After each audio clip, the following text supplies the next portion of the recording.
minute out. Yeah, 1 minute out. Alright. Jeremy, which side are we on? Jeremy. Are we on it? Which side are we on? This one or what side are we on? You decide, right? You probably should be. Okay, sorry, thanks, mate. No, I didn't know what you were saying. Okay, It's like, a minute out. Oh, shit, okay. Better hurry up.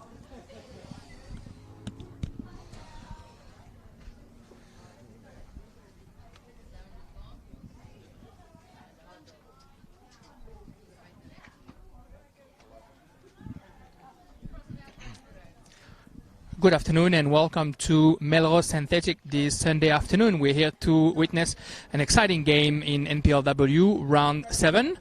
Woden-Weston FC is hosting Gungahlin United FC.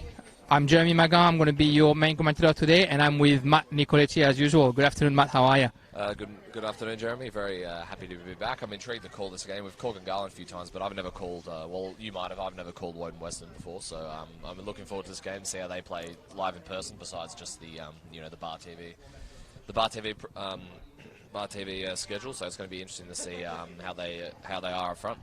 Yeah, exactly. First game that I'm commentating with Woden-Weston as well, and last season this was a very close encounter with Woden-Weston finishing just 5th and Gungahlin 4th. This season is a little bit more, I guess, uneven, at least on paper. Woden-Weston only has one game and a couple of draws, and Gungahlin is yet to lose, and we've been impressed with Gungahlin United all season. No, I certainly have. I mean, their rotation, as we can see today, when you're about to... I'll wait till you announce the lineups, but you can see there's quite a lot of rotations, so I know that's what we've chatted to Diego before. We know that's what he prides himself on, and his team being able to play several positions, rotating during the match, keeping the opponent on the edge, which really gives them an edge, per se. And of course, the big result earlier today, Canberra Croatia defeating Belconnen, which could leave the matchup that we're going to commentate on the last game day between Gungahlin and Canberra Croatia an even bigger match than it already was. Yeah, exactly. What a win for Nick Brozinic and his girls. Congratulations to Canberra Croatia for that win this afternoon, 1-0. Brittany Polombi, who else, right, to score the goal. Always amazing strikes, and just hopefully, but like Bar TV do like a reel at the end of the season or something about all the great strikes in NPLW, because the amount of strikes from outside the box, absolute stunners, just been amazing. Yeah, that was a beautiful goal, and yeah, if we can, I guess, talk about the ladder a little bit. Canberra Croatia with 6 games has 18 points, won all their 6 games. Behind them, Belconnen, their victim of the day, 13 points. And then on number 3, we see Gungahlin United with 13 points, but obviously a game in hand that we're about to watch. 4th is Canberra Olympic with 12 points. They've played 6 games yesterday. A bit of an easy one, I guess, against Monaro Panther, unfortunately for the Queen Bee inside. But yeah, 10-2 for Canberra Olympic. 3 goals by Ashley Sykes, 5 goals by Nicole Begg. That's going to make the game next week against Belconnen very interesting, isn't it? I certainly will. I'm really looking forward to that, to watching that game. And but in terms of Monaro, I mean, at least the one positive there, of course, is Hardwick has been fantastic. The amount of what a goal she's another one that can just strike the ball from outside the box and do very, very well. So. But in saying that, though, there's, like, as you can see, you mentioned the table there. There's a massive 3-horse race. We've been saying it for a while now. It's great to see how competitive it is this season. I know last season it wasn't as granted there wasn't just more than 7 games, sorry, but I mean, there wasn't just a short number of games, but still, like, it was very close. And I feel like if this was just as long a season, I think we'd have a similar competitiveness, but that's just me. Yeah, for sure. I mean, I think you're right. When comes the second leg, etc., the momentum can change, and one team can take advantage of that, and we won't have that this season. Because behind that top 4, Canberra United Academy is 5 points behind with 7 points, and then we find Woden-Weston with 5 points. Wagaseji has 3 points, Tuggeranong 2, and Monaro 1 to close the ladder. I think what we see this year that we haven't seen last season is that short season just doesn't give you the right to make a mistake. Woden-Weston, the first game against Canberra Croatia, 0-0 for most of the game, and very unfortunate on goal at the 70th minute, and then they lose 1-0, and then from there it looks like they just couldn't recover. If they take a point there, or even 3 if they score at the end, it's a completely different ladder. But even in terms of like the first, was it in round 3, they came back to draw 2-2 Canberra United Academy. Indeed. So from that point, it looked like, oh, they're going to kick on from here. Unfortunately, it hasn't worked out for Mark Boyd's side in that regard. But there is some quality in this team, and we've all seen it. I mean, like I said, with those results, I mean, they kept Canberra Croatia level for most of the game, up until the last minute, and then they had that fantastic comeback where they showed a lot of resolve to come from 2-0 down against CUA. So they've definitely, I know it hadn't worked out against Belconnen, but then they did beat Monaro. So all in all, not a bad season for Woden-Weston. Probably not the season they would have wanted, but they're going to look at it and go, look, we've only had 9-8 games, so let's just build on what we got for next season. I'm sure they'll definitely come back stronger next season. Yeah, exactly, and that means that we definitely don't want to dismiss them for the game today. There's always a grudge between Gungahlin and Woden-Weston, and they usually defend very well. I know against Belconnen, but to be fair, Belconnen is usually always the exception to most of those rules. But the majority of the matches they've defended very well.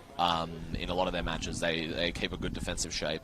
So it's going to be. I think we're going to see. Well, like 90% of the time you commentate on Gungahlin United, they're going to have the majority of the possession. So I think we're going to see a little bit more a pragmatic approach to start the game at least. But like I said, Gungahlin mostly always have possession. So I think it's all going to be about Gungahlin trying to break down Woden-Weston, and Woden-Weston are going to break when they can on the counter attack and see what they can do. Exactly. The referees we're seeing are getting into the field. The main referee today will be Bruno Kell, and he'll be assisted by Jacob Martin and Eamon White. Looks like the team are slowly getting onto the field as well. I'll just go quickly through the lineup.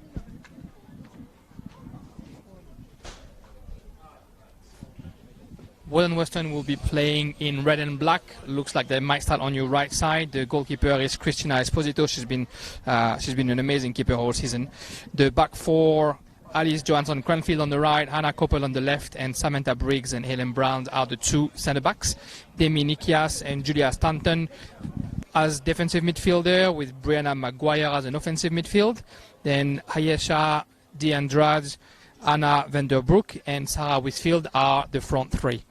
For Gungahlin United, it's almost what we used to. Kylie Tonini as the keeper. The two centre-backs is where there's a change. Madeleine Percival is with Steffi Legends this time, where she's usually with GC2. Yeah, I'm intrigued to see how that works out. But if you're going to choose any of the midfielders to put in defence, I think she's a good option. She's the most powerful of the midfielders. She's definitely the workhorse of the midfield, and she reads the game very well. So I think she'll do well in centre back today. Exactly, and Diego Iglesias was telling us that Sidhu is out with an hamstring injury. The rest of the team for Belconnen United, the two fullbacks are Alex Pedersen on the right and Brigitte Sander on the left. Rachel Corbett will hold the midfield with Stella DeMarco and LK Aitolu, and then the front three: Ella Rose Brown on the left, Tiana Miro up front, and Erica Pennyfield on the right.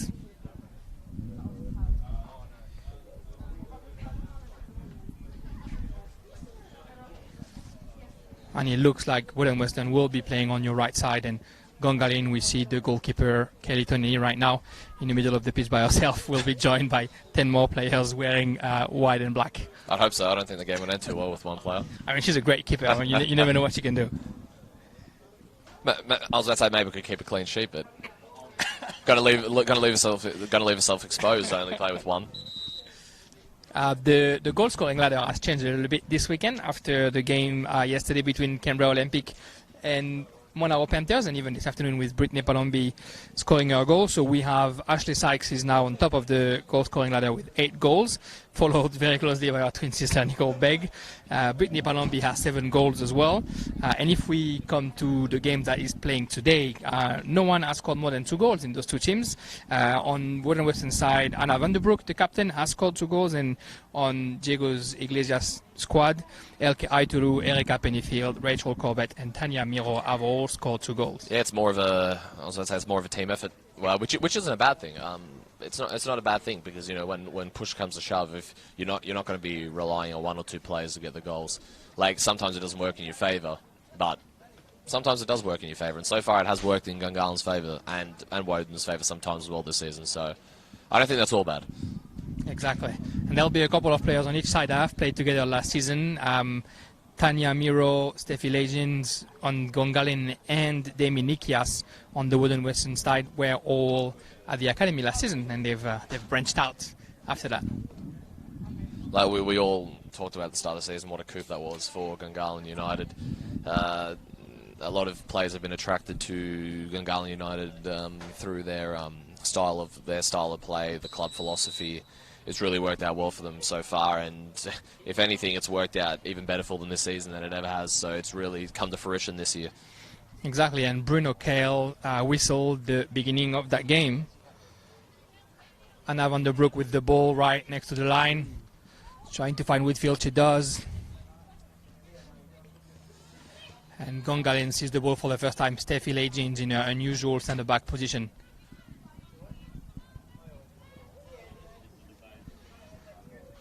Gungahlin switching the play. Ella Brown. Little 1-2 with Stella DeMarco. But Ellen Brown easier to close her. We're going to have Ella Rose Brown against Ellen Brown over there. We're going to have to be careful, Matt.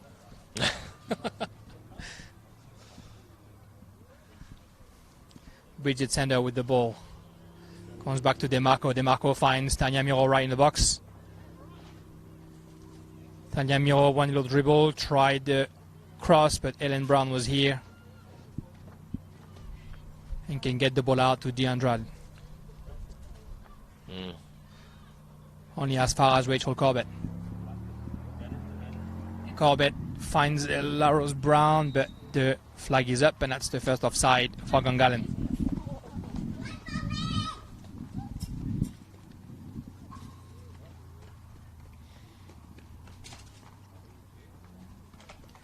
Woden-Weston is a side that's known for their high press. Mark Boyd does enjoy getting his girl stuck in the other half. I don't think it's going to be that easy against a team who loves to play the ball like Gungahlin. No, they very rarely lose the ball. So, and when you have seen them lose the ball this season, they've shown more than once that they can defend. We saw it against the CUA, we saw it against Belconnen, and we'll probably most likely see it in the last round against Canberra, Croatia, I would dare say. So if they do end up losing a good amount of possession, Diego Iglesias will favour how his side has defended so far this season. There was a bit of danger in the box right there, but the Wanderers are able to clear that out. And now Steffi Legends. She finds Aitolu. Back to Legends. And now Corbett. So that's a good hard press fight by the Woden-Weston, but right now they didn't see Aitolu who can serve. Ella was running the box just a little bit too long. Beautiful ball though from LK Tolu. We've seen it like we saw it in the first round match. Scored a beautiful goal from outside the box, 30-40 yards at least, and we all know she can pick out a pass, and we've already seen the well-known rotation so far in the midfield. We've only been going for 5 minutes, and the midfield's already rotated quite a few times, keeping them guessing, moving around, one-touch triangle passing from Gungahlin United. So it's so far so good for them. We'll see when Woden-Weston can break on the counter. But they're going to have to be efficient from their counters today if they're going to get something from this match, in my opinion. Exactly. And now Rachel Corbett trying herself from just outside the box, and good clearance by Ellen Brown.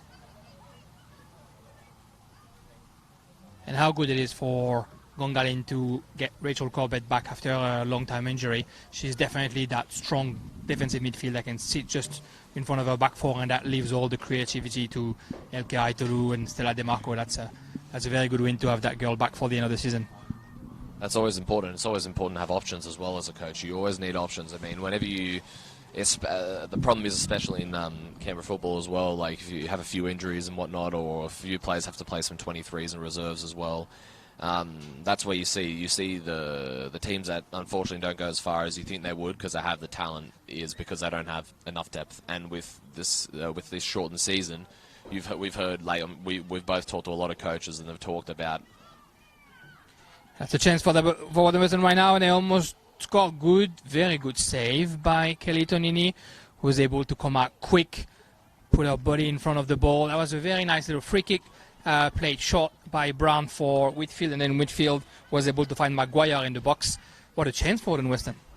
They're very good, and also a good block from DeMarco as well. One of the smallest players on the field, but no fear, gets your body in front of the ball. That's exactly what you want to see from someone defending the set piece. And we all know the sort of display she has in terms of a variety of passes.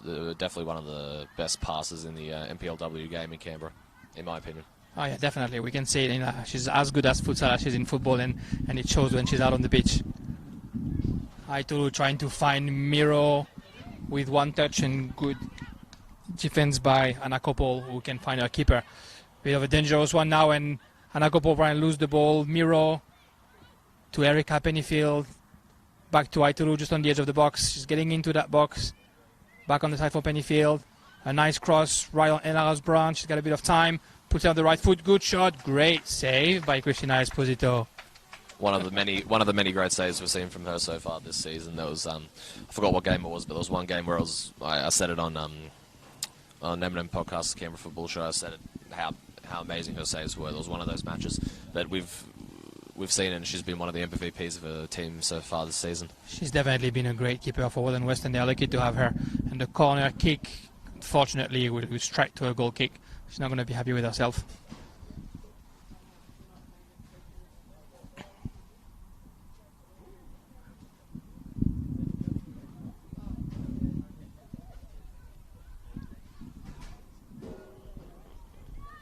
And we played that goal kick shot as well, straight to Brown. Unfortunately, her clearance goes to Percival, and then Gungahlin has the ball in Woden-Weston half. Aitolu, a little bit of space. Stanton now trying to closing on her, but a 1-2 with DeMarco.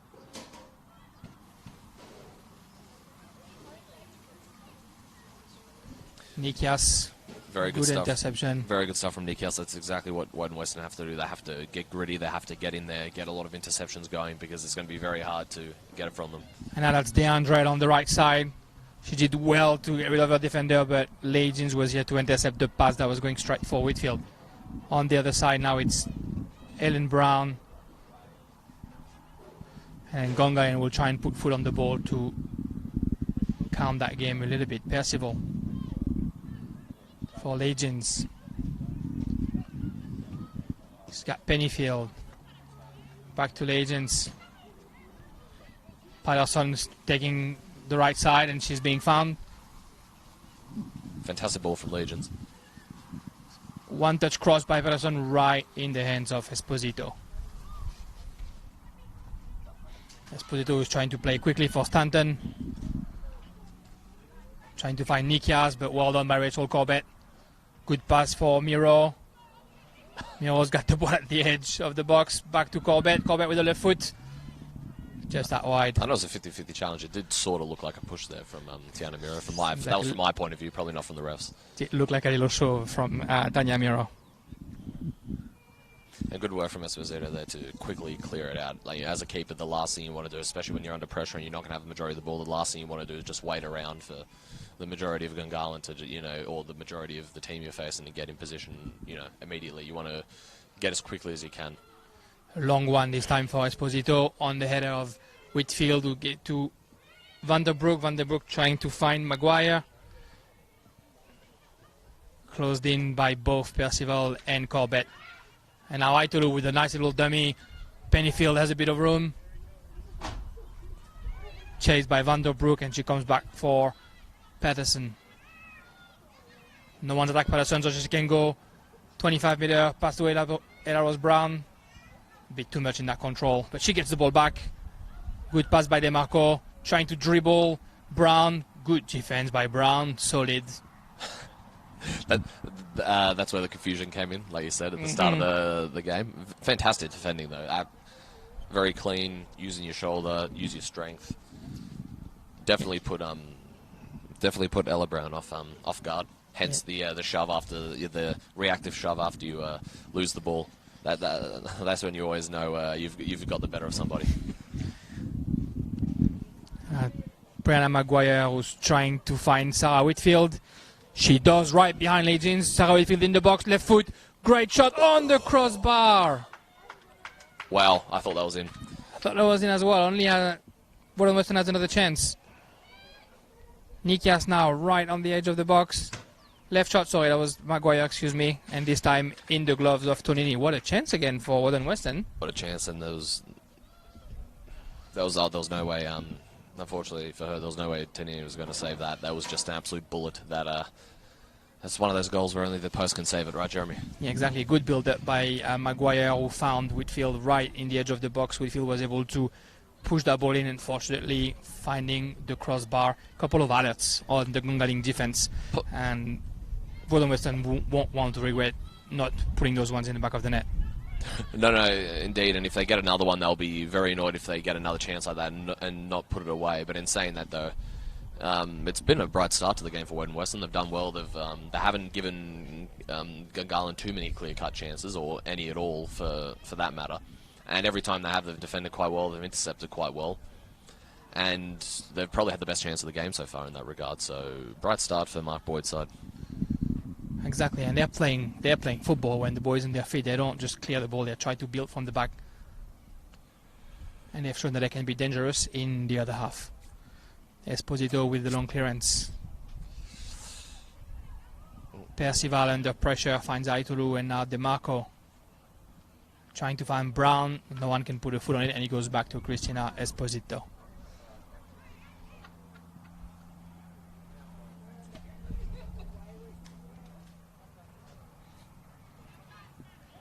Oh, she tried to find Stanton, but the control from Stanton made her lose the ball, and now Aitolu play with DeMarco.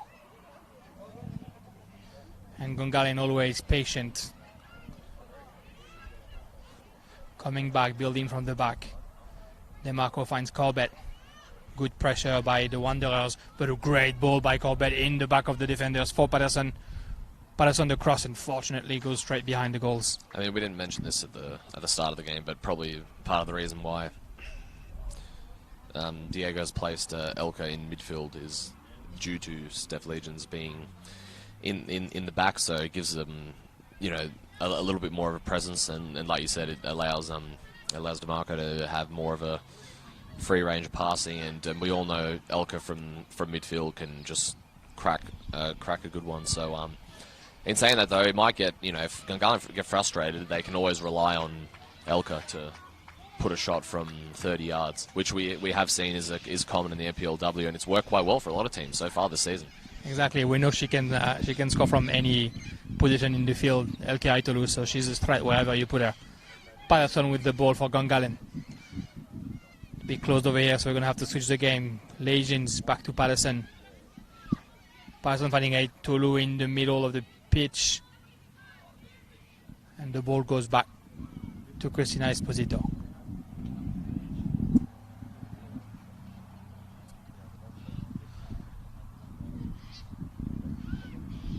Esposito trying to find Johansson Cranfield. She's under pressure, and she earns a throw-in.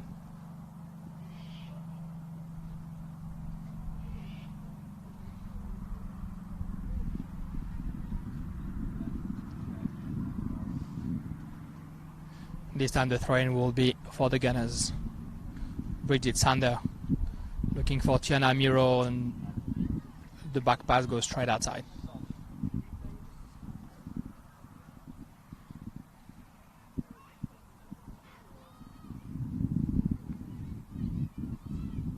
Sarah Whitfield trying to take our time. Good defense by Legends, and the ball goes back to Miro. Now the Wanderers are able to get control back of the ball. And Brown finds Esposito. Back to Brown. Nice pass to DeAndrade. Brown this time trying to find Whitfield behind Percival. She does. Whitfield takes her time. Find Nikias in the midfield. Very good comeback by Aitolu and DeMarco.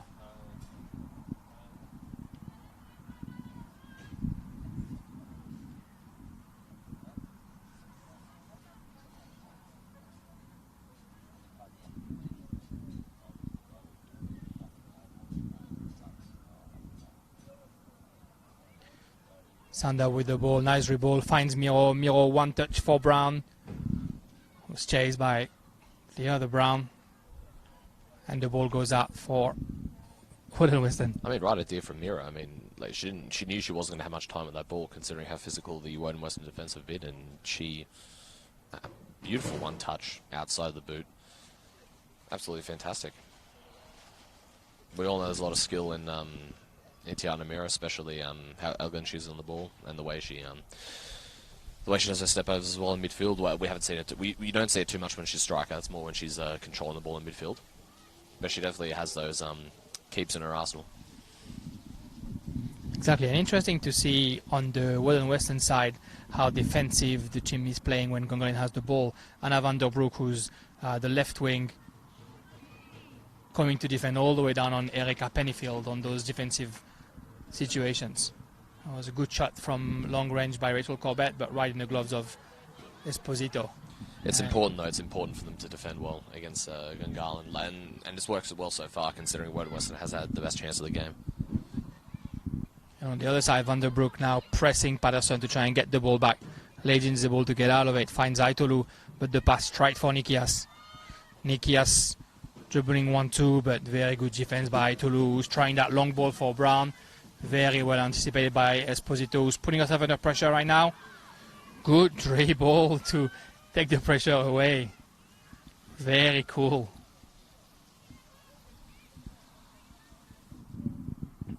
Score update from around the grounds. Tuggeranong in the NPLW, Tuggeranong United are up 1-0 at home against Wagga City Wanderers. And even a bonus, we usually don't bring you these scores, but under 23s, Canberra Croatia defeating Tuggeranong 3-0 at the start of the second half. So very, very successful week for Canberra Croatia in all competitions. NPLW, of course, winning against the Giants in Belconnen United 1-0 today in NPLW, and of course Canberra Croatia winning the league title twice in 1 week. So they must be absolutely ecstatic, the Canberra Croatia faithful, and of course the club as a whole. Congratulations to them on all fronts. Yeah, exactly. Solid performance this season. Corbett has a bit of space, finds Pennyfield. Pennyfield, a little touch. Miro chased that ball. Unfortunately, can't avoid it from going out for a goal kick.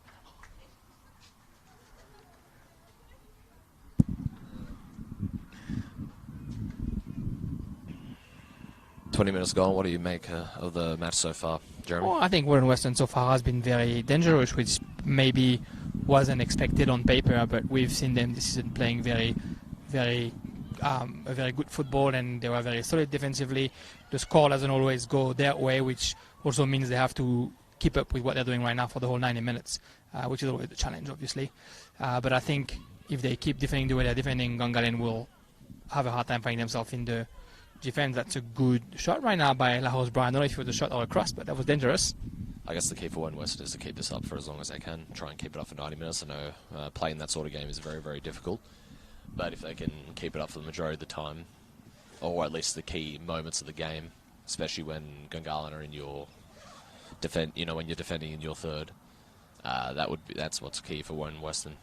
But like I said, we all know, even if Gungahlin fail to break into the box and have chances inside the box, we know they're going to find other ways of doing it, like maybe here.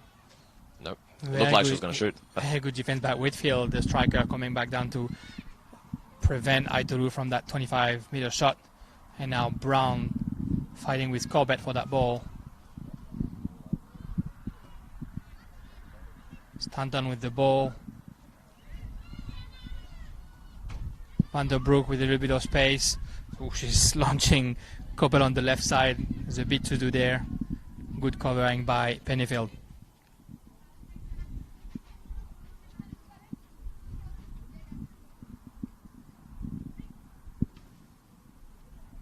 Long throw for Patterson. Miro keeping the ball all the way back down to Legends. Legends played with their keeper. Tonini back to Legends. And Wanderers organizing the pressure. Coming higher and higher. Forcing Gungahlin to find Tonini again.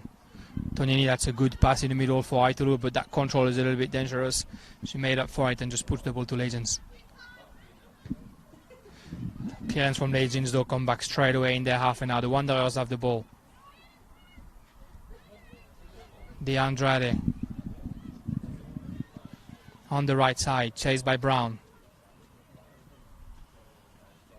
Good defense by Brown, and that's a throw-in for the Wanderers.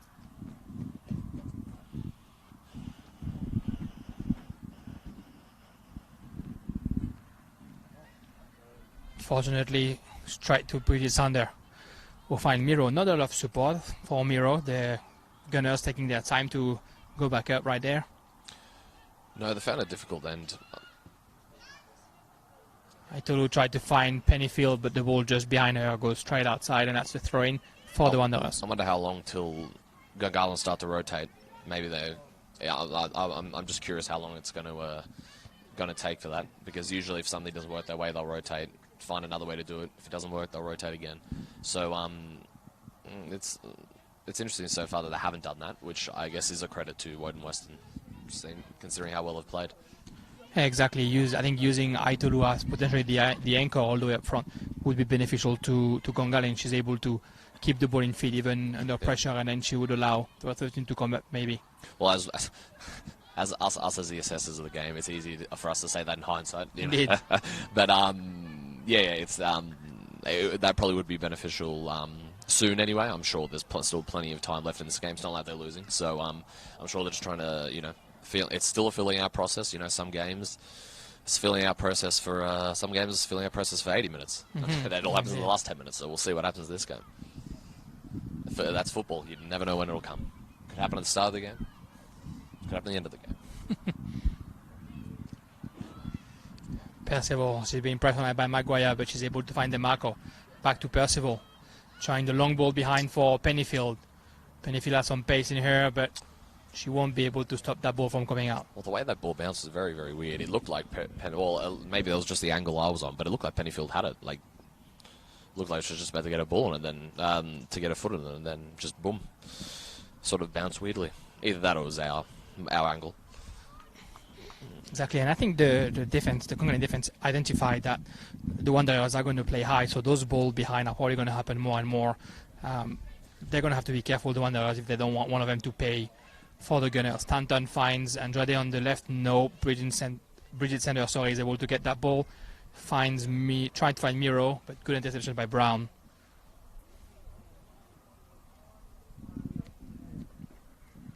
And the throw-in for Gungahlin. Sander for DeMarco. Back down to Percival.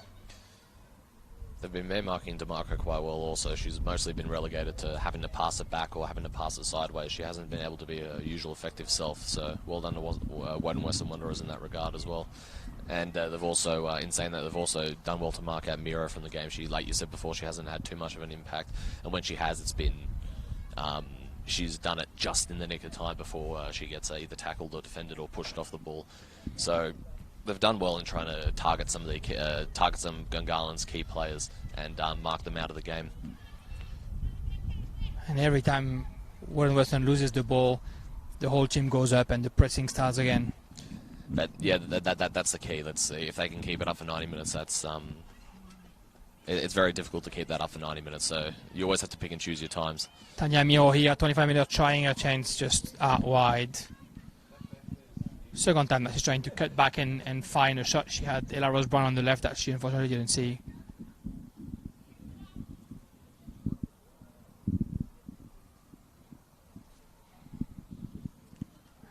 And Esposito trying to find Koppel on the left.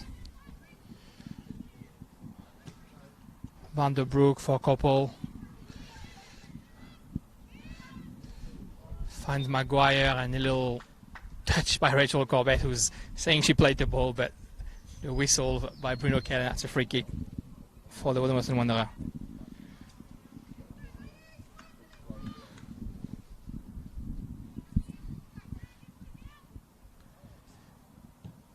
Brown trying to find Whitfield. The ball goes behind. Van der Broek in the box. Van der Broek left foot. Off target. Another chance. I just wonder, is that a common theme we're going to be saying during this game? Woden-Weston Wanderers can't afford to not take advantage of those chances.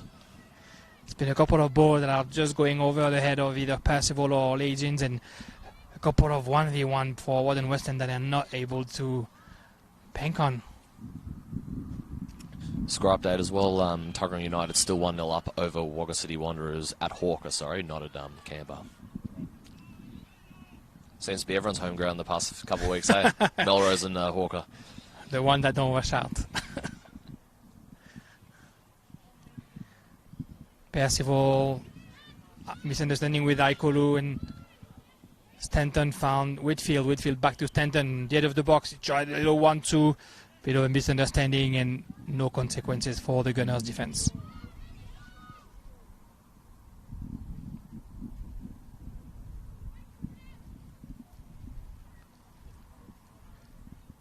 Rachel Corbett switching the game. Legends. DeMarco between the lines. Good ball for Pennyfield on the right side. Down the lane, she controls it. Coppel is here to close in. Passes the ball back to Patterson. Patterson tried to find Aitolu, but Nikias was here. That's when, interestingly enough, Gungahlin's most effective breaks anyway have been when they've counter-attacked Woden-Weston. Of course, then that means Woden-Weston have to drop quickly, but it seems like that's when their players, especially the ones that are being marked constantly, that's when they've shined most in this game, is when Gungahlin have had a counter-attack, which usually they don't counter-attack a lot because obviously they have the majority of possession. So once again, that just proves how effective Woden-Weston's game plan has been so far when they have to change up their game that much to create opportunities. Exactly, a lot of density in the midfield, and Miro is able to try and combine with DeMarco, but Van der Broek trying to clear that. The ball bounces in their own box, and at the end it's a throw-in for Gungahlin United. We've seen Miro, the only one able to sort of hold the ball up front, and she has some skills on her, obviously a nice drop of the shoulder on the side earlier. It's just hard for her to be in a position where she can actually be dangerous. DeMarco with the ball now. Another throw-in for Gungahlin.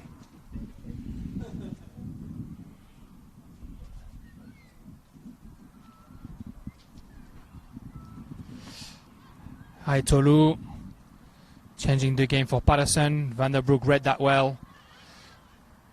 And she finds Whitfield. Whitfield back to Van der Broek. She's got Copper in front of her. Great defense by Pennyfield. A bit of a miscommunication as well between the two Woden-Weston players there. However, they've got a chance to make up for it. Same on the other side now, and now it's Maguire. Resists Patterson. Interesting bit of defending. They're using your back. It worked out well for them, though.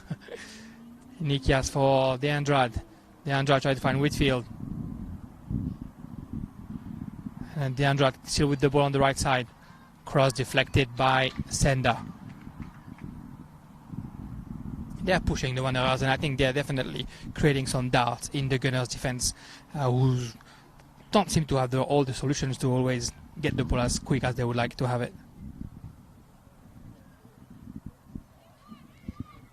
Whitfield has been great up front so far, but this time she can't find any of her partners, and now it's Pennyfield. Look how quick the Wanderers drop down. Probably not the right decision there, because once they slowed right down, you could see, like, legitimately, as soon as Erica pulled back the ball there, immediately, like, 5 Wanderers players just went past her. And I understand that you only had Miro and probably wasn't in a good position, but that just proves how quickly they're getting back. As soon as you pull it back, 5 defenders when you had only 1 or 2 before that. So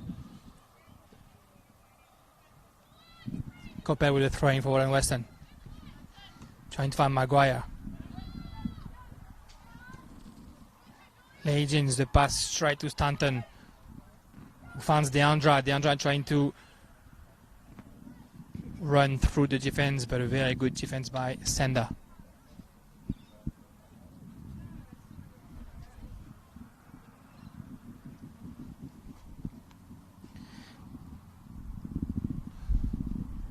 Throwing all the way up there by Johansson Cranfield for De Andrade. Right next to the corner post. Couple of gunners on her back, trying to get something. She does. Throw in.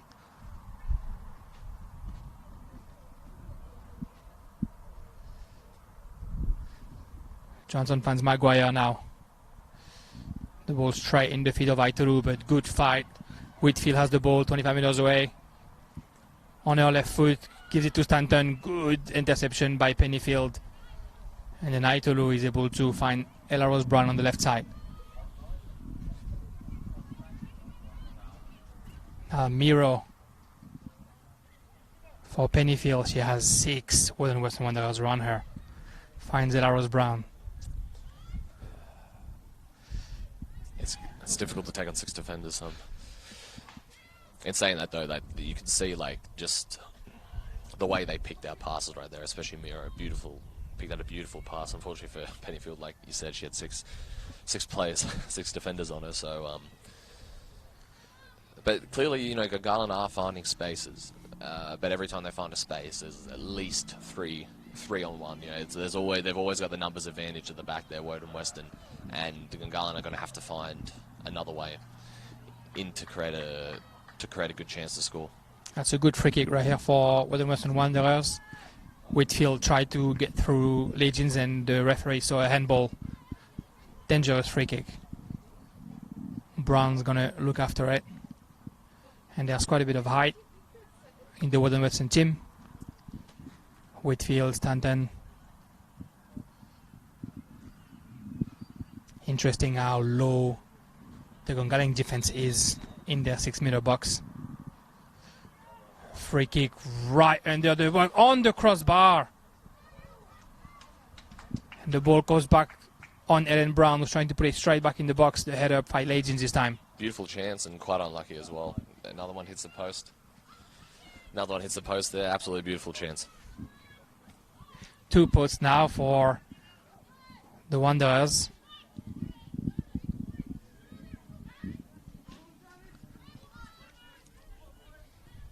That's twice they've hit the top crossbar as well, so they'll feel hard done by the crossbar, Woden-Weston, I think.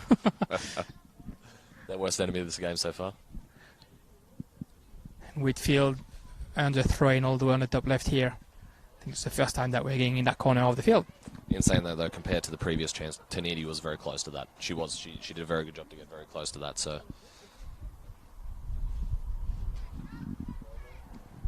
Coppell with the throw-in. Plays with Whitfield. Back to Coppell. Trying the cross for Andrade, but good defense. Now Aitulu. Pass lacks precision.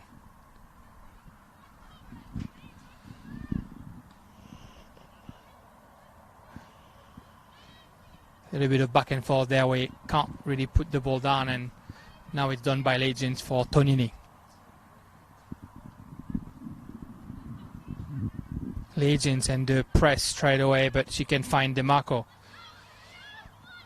Pennyfield is a yard offside. She has to come back, and she does. Now Patterson on the right. And the press starts for Woden-Weston. Legends finds Corbett. That's the kind of pass that can bring danger. Pennyfield. Pennyfield back to Corbett. Corbett for Miro. Good defense by Briggs. You can see there when Pennyfield had the ball, like how rarely, especially on the Gungahlin wings, are you looking around. Corbett shot at her from outside the box and deflected. Ella Rose Brown now in the box. Pass to Corbett just on the edge. Dribble. Unfortunately couldn't find Miro there.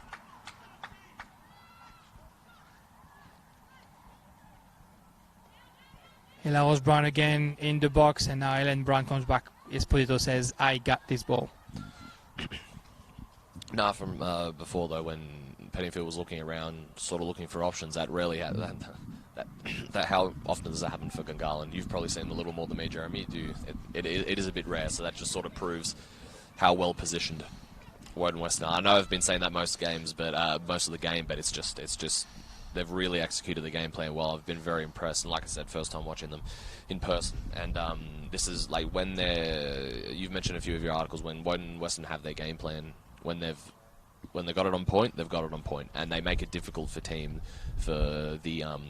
teams that are considered the favourites for the game. So, and yeah, it's all for Gungahlin to do in terms of creating chances. But I'm sure in the second half we'll see a different approach to the game.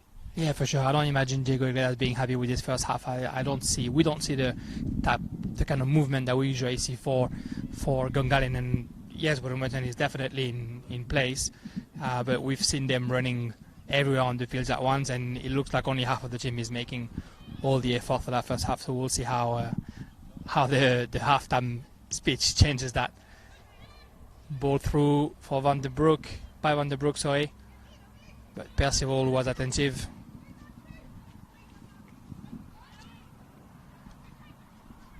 Corbett in the midfield. Try to fight Sander, but the ball is behind her, and that's a throw-in. And there's been a little bit of those passes that are not exactly on the player and that are giving up the ball a little bit too easily. Again, something we're just not used to from Gungahlin.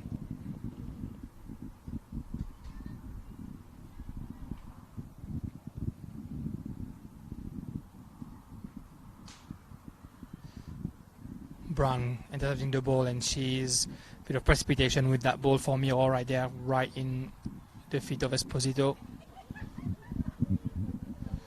Playing short with Briggs. Brings us a bit of space in front of her.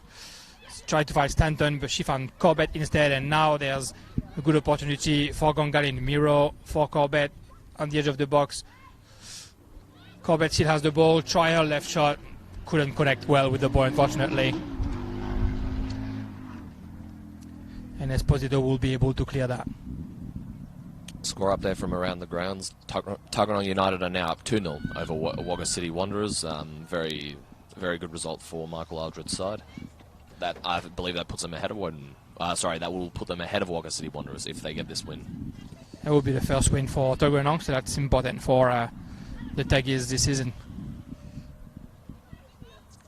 Legions trying the long ball for Pennyfield, but Kopo put her body in there, and that's a throw-in for the Gunners.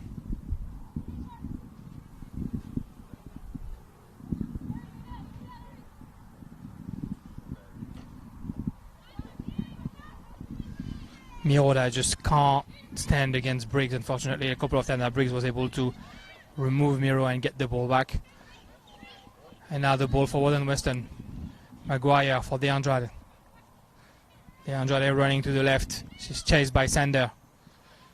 Sander able to get the ball back, and we saw a little bit of a push by De Andrade. That's a free kick for Gungahlin.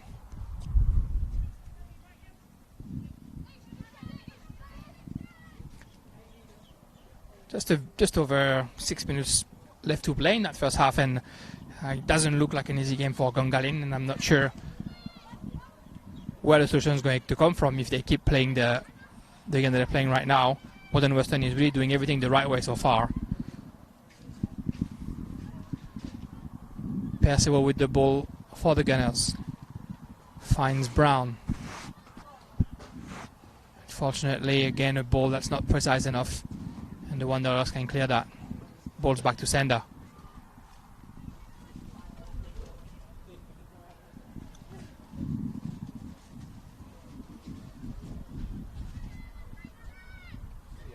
Legions for Corbett, back to Legions.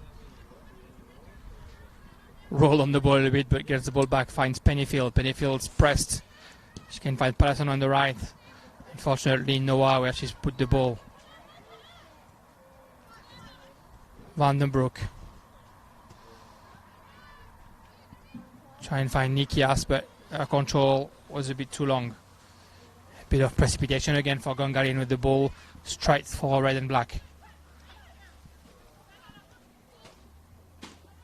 Alkolu plays with Patterson. Itolu is trying to find Ella Rose Brown. The idea was good. The execution probably not as good as she wanted it to be. I'll tell you what, the amount of bounce that she got on that though.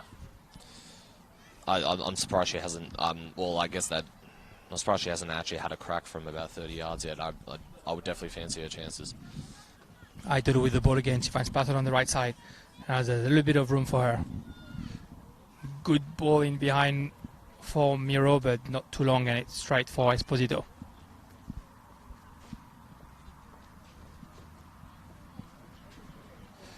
Esposito plays short for Briggs. Briggs trying to find Whitfield, but Aitolu was there. Now Aitolu eliminates Briggs, try and find Miro. Good defense by Vandenbroek. Yep, Tuggeranong and Wagner have just gone into half-time, 2-0 Tuggeranong. Aitolu with the ball at halfway.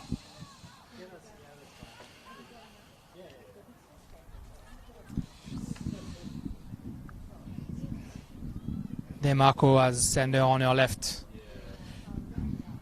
Trying to find Brown, but the ball was intercepted again. Very dense midfield, and both teams always able to put a foot or a knee or something in the middle of the passes. So Gungahlin trying to play from the back. Legends for Corbett. Corbett looking for Brown. A little bit too much on that ball, was going out, and that's a goal kick. That was again a good pass, just have to adjust there, both the timing and sometimes the strength of their passes in behind the Wanderers defense. There's 4 minutes left to play in this first half.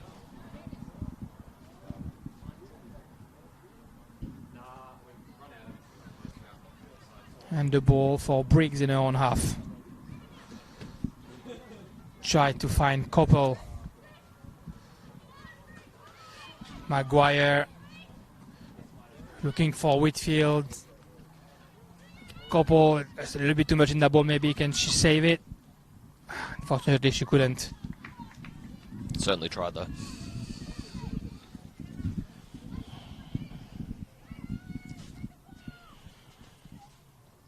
It's been half a few chances so far.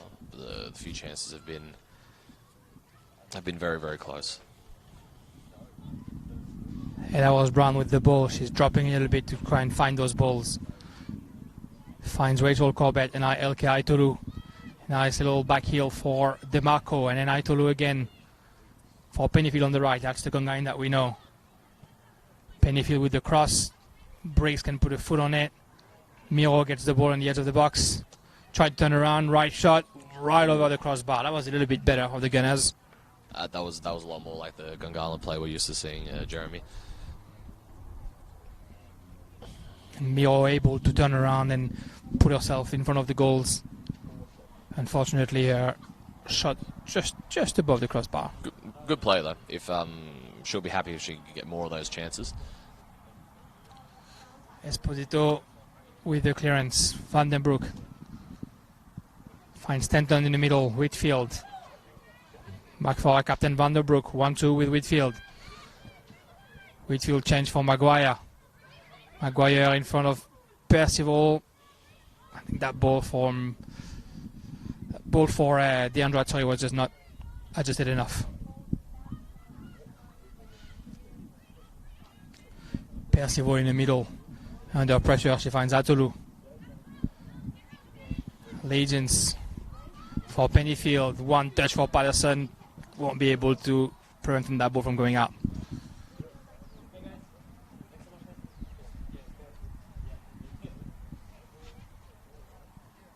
And Anna Koppel for that throw-in.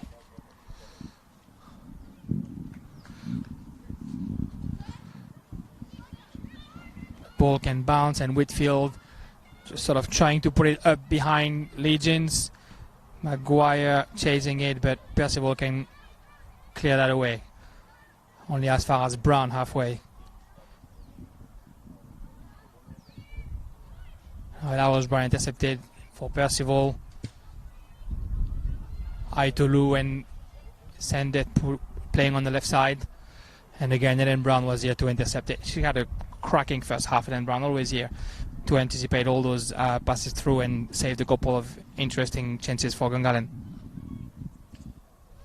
Nah, like we've said all game, Woden-Weston have executed their plan perfectly. Aitolu now trying to do it by herself. She's just outside of the box. She's going to try and shoot. Nice little swerve in that ball, but out wide, unfortunately.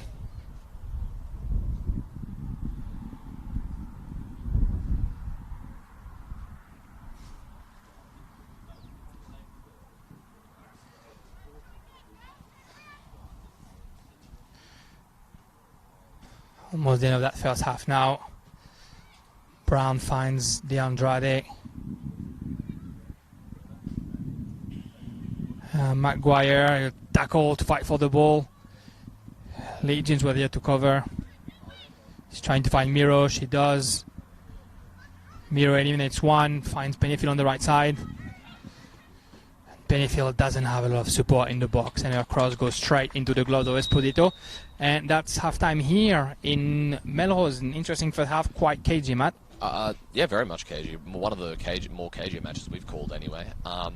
It's been also one of the closest matches we've called as well. I think I don't think Diego would be too happy with the amount of chances that they created, which wasn't much, which is very rare for Gungahlin United. They looked, the team looked very frustrated, especially in the final third. Like I said, very rarely you see most of the players look around and go, "Oh, where's an option? Where's an option?" But that's how well Woden-Weston executed their plan. My only worry for Woden-Weston would be they've defended very well, but to keep up, like you said, to keep up their high press for 90 minutes is very, very hard. So when they get get chances like those two very good close chances they had in the first half, in my opinion, they need to take them because they probably will tire in the last 20 or so minutes. So if they're gonna, my suggestion, I'm just assuming the coach would say, let's try and score as quick as we can and as soon as we can, because, like I said, that energy is very hard to keep up for 90 minutes. So. But in saying that, though, perfect game plan to perfection, perfect for Woden-Weston. Gungahlin, I'm assuming they'll change things up, a little bit more rotation in the second half. Exactly, 0-0 at the end of the first half, and we'll be back in 15 minutes.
How many times are we in the middle of the camera? I was like, getting excited.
Not gonna lie, that one was really sweet.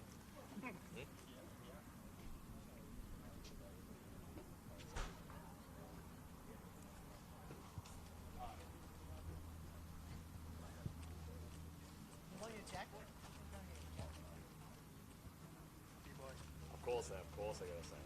That's massive. Like you said, 380 something matches. I told Ahmed. I mean, but in saying that though, if you're Belco, Doesn't count. It's a joker that you can use. You can do it today. What matters is next it's month. the final, yeah. Especially since they're not getting a trophy. But in saying that though, if you're Belco, like the goals you're conceding, they're number one, 2 goals at all only this season, and they're against the best teams. You know what I mean? Like you're against your main 2 competitors. Both shot from half there.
I mean, last season they lost in final, and luckily, I guess. No, I mean, just in all across the board. Camera Crushers in 23 started season very poorly. That's why I pointed it out when the comments started commentary. They started very poorly. They got smashed both of their games, and now they're in finals. They had a good comeback. They were worried at the start of the season their 23s wouldn't be competitive. Now they are.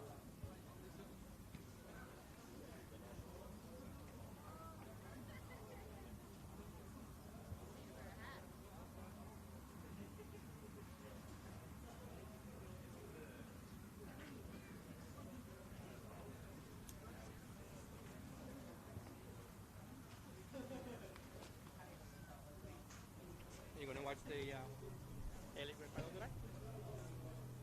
Honestly. It's like, I forgot until someone told me this morning. That's right, it is on. What a poor job they do of promoting it. The only time they've ever promoted the A-League well was when Del Piero was. That's the only time they did it. That's when I arrived in Australia. And it reaped the rewards. Attendances everywhere went up and up and up and up and up.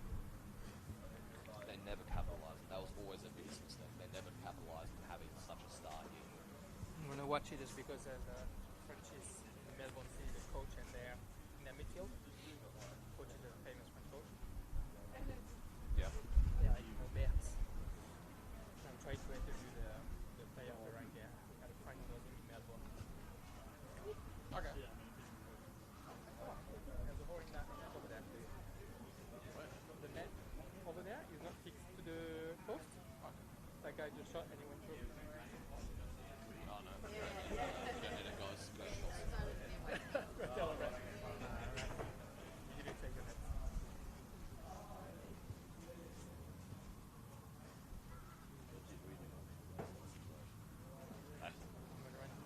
Yeah, too easy.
Welcome back to Melrose Synthetic this afternoon for Woden-Weston versus Gungahlin United. 0-0 at halftime. Matt, that's the first time that we're commentating a game that is 0-0 at halftime, isn't it?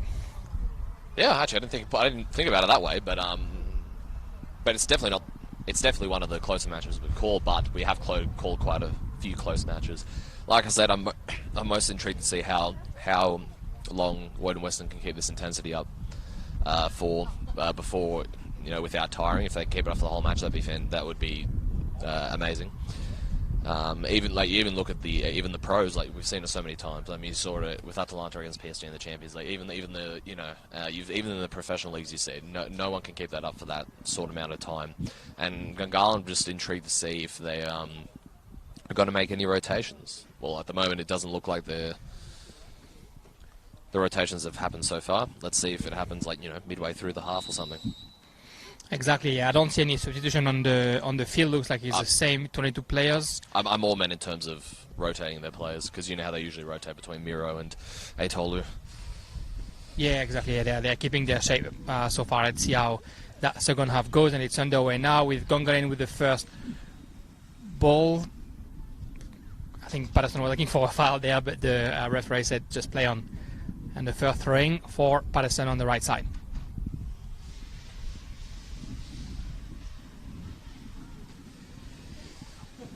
Corbett with the ball, trying to resist the Wanderers, but they're getting the ball back now.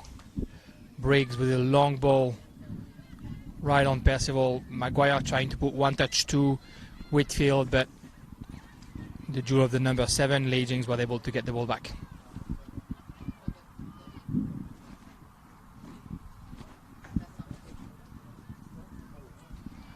Patterson for the throw-in.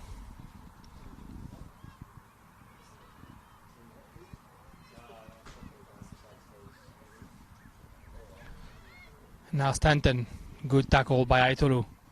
Stanton gets the ball back, finds Maguire.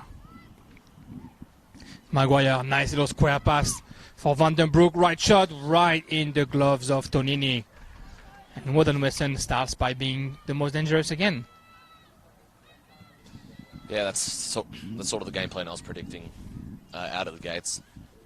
Like I said, it would be best for them, in terms of their game plan, to score first. They need to score as early as possible to not regret those chances. Vandenbroek with the ball again in the box, but good defense by Percival this time, who's avoiding the corner kick as well. Just considering how games like this play out, and the way it has played out so far, usually the team who has the majority of the ball eventually get more chances as in the last 30 minutes or so. So like you said, it's more to score a goal to to not regret missing the earlier chances. But in saying that though, hitting the post, it's not not exactly a bad effort both times, and the crossbar as well, just under.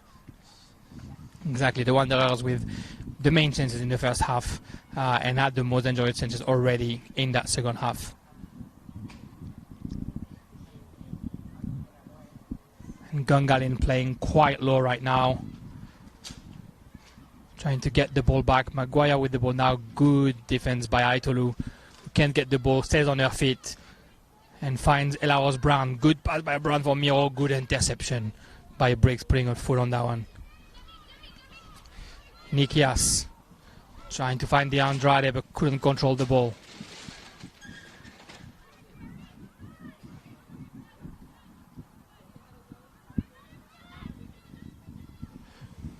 Ball through for Elaros Brown.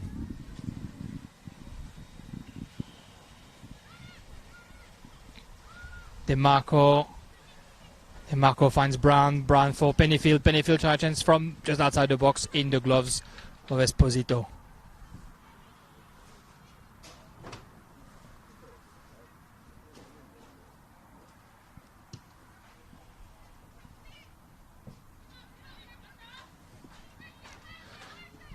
Sorry, there was a substitution in the Woden-Weston side. Sorry, Lucy Darcy is in and is playing in the midfield, and De Andrade was playing up front, is now playing fullback. Lucy Darcy has replaced Alice Johansson Cranfield. And there she is with the ball. Pass intercepted by Aitolu. Now DeMarco. Good tackle by Maguire, but Corbett keeps the ball. Passes it to Sander, and Sander could not quite resist to De Andrade and Brown. And now Esposito can clear that ball on Nikias.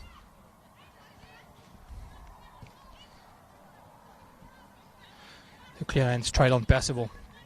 Percival for Corbett. Good ball through by Corbett for Pennyfield. Nikias is a little bit far. Flag is up, offside. beautiful ball though from Corbett, to say the least. Either way, and it was like perfectly weighted, because we're seeing quite a few really good balls, but it's just a bit too much power on it. So that was a very, very good ball from Corbett right there. And that's where the dangerous might come from for Gungahlin. Those balls behind the defense, like we said, and once they're weighted properly, we'll see a bit more chances for the Gunners, no doubt. I think that's going to be where the majority of their chances come, because they haven't been able to their usual 1-2 passing around. They haven't been able to do that. So I think we're going to see a few more through balls or balls over the top. That's been where they've been most dangerous in that regard for Gungahlin. So I think we're going to see a few more chances like that. Exactly, and Gungahlin with the ball in fit. Percival finds Pennyfield. DeAndre closing in. Sorry, but I think I told he was actually dropping a little bit deeper as well, from what I've seen so far. Yeah, it seems like Corbett's playing a little bit out. Sort of like that deep line playmaker per se. Patterson with the ball. Sorry, that was Belarus Brown down there. And that's a good run by Whitfield, not giving up on that ball, forcing Tonini to just clear the ball as she can, and that's a throw-in for the Wanderers.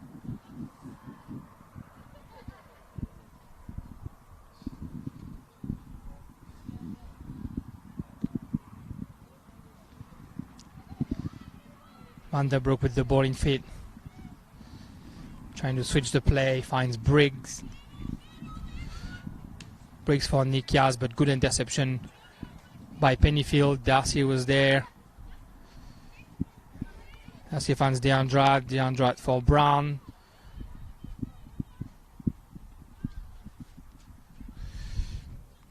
Vanderbroek now try and run with ball to fit, but Legions can put a foot on that. Interesting, the lack of intensity a little bit on the Gungahlin side. I just don't see them running as hard as Woden-Weston is running right now. They have a chance to be 3 points ahead of Belconnen if they win this game. Then it truly would most likely come down to the final day of the season against Canberra Croatia, who are flying at the moment. That'll be a beautiful game. Good interception by Brown, not letting Miro going with the ball. And that's a good pass for Maguire. Good defense by Legends this time. Yeah, they need to, in saying that though, they do need to get that goal first though, if they want to be competing with Canberra Croatia in the final day of the season. Exactly, because they are 5 points behind right now on the ladder. Yeah. In live form, we should say. 4, exactly.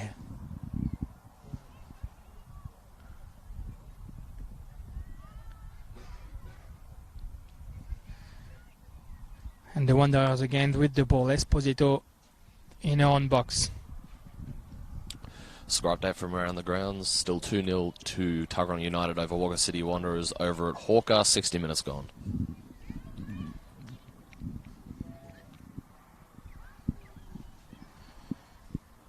Bit scrappy here in the midfield. Agents trying to clear that ball. Finds Corbett.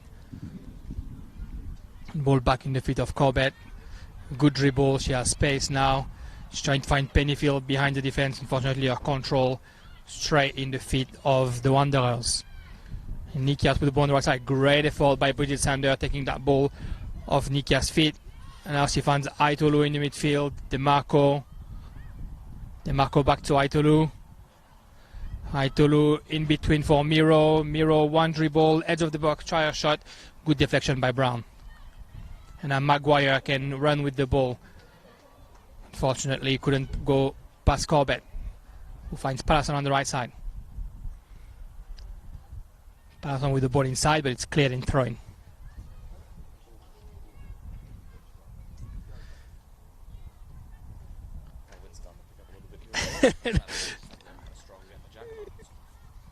The wind's picked up a bit here as well. Had a bit of a struggle getting my jacket on.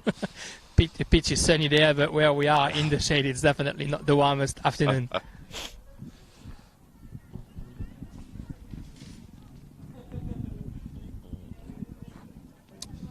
Lovely day though, in saying that, considering the last couple of weeks, Jeremy?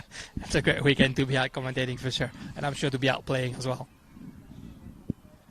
The The Wanderers trying to clear that ball out of the defense. They make it, and then all the way through to Percival, who's being chased, finds Tonini, and Whitfield putting pressure on it.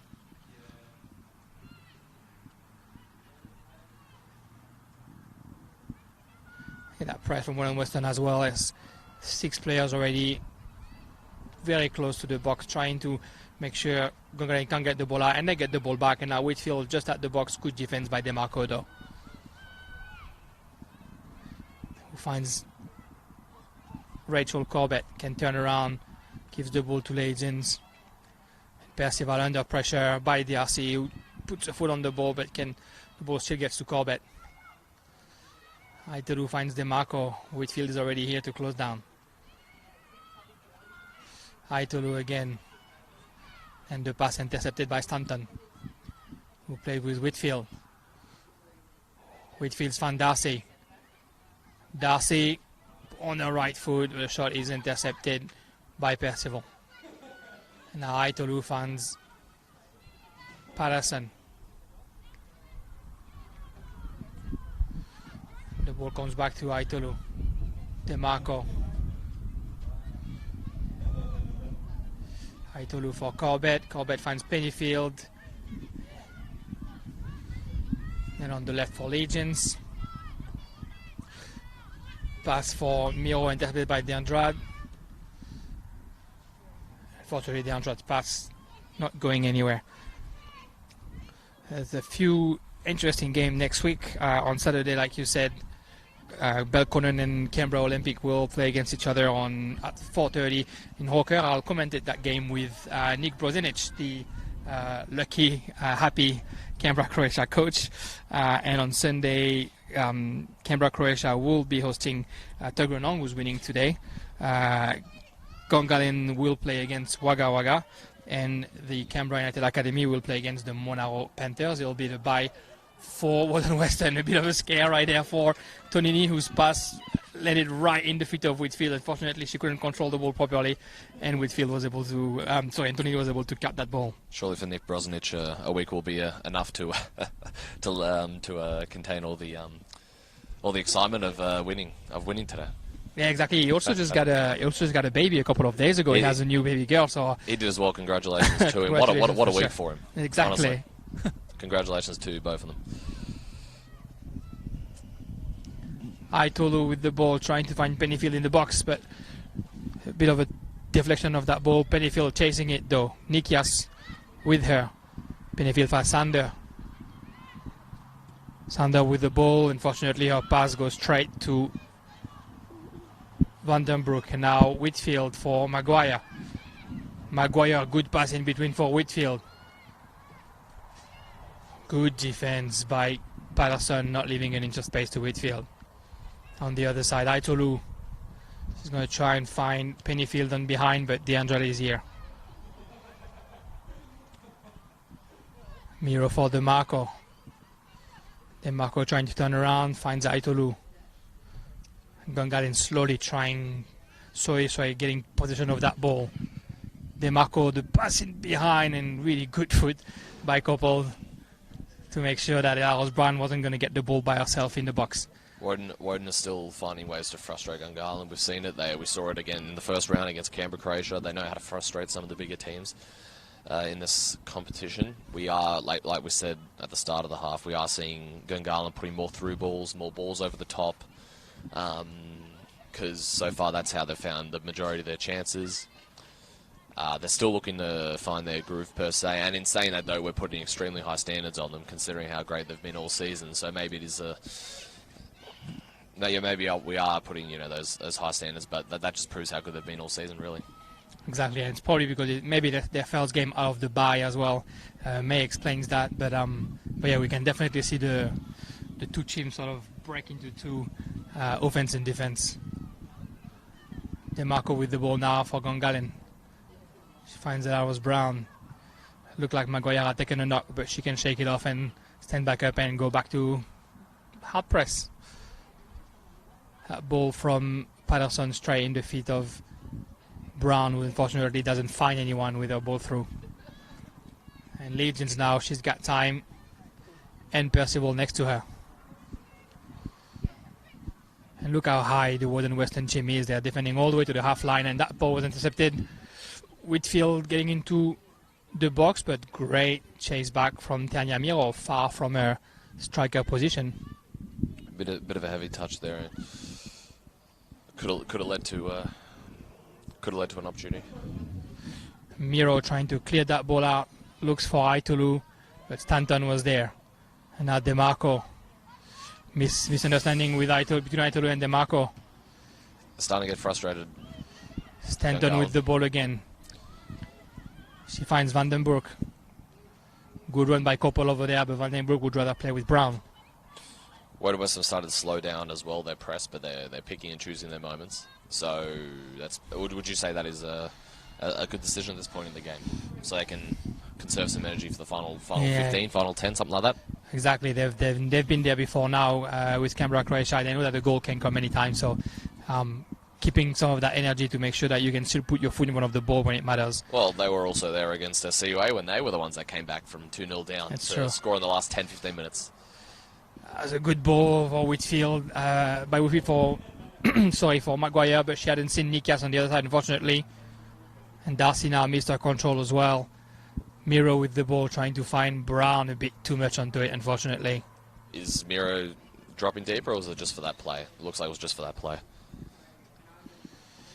We have our first substitution for Gungahlin.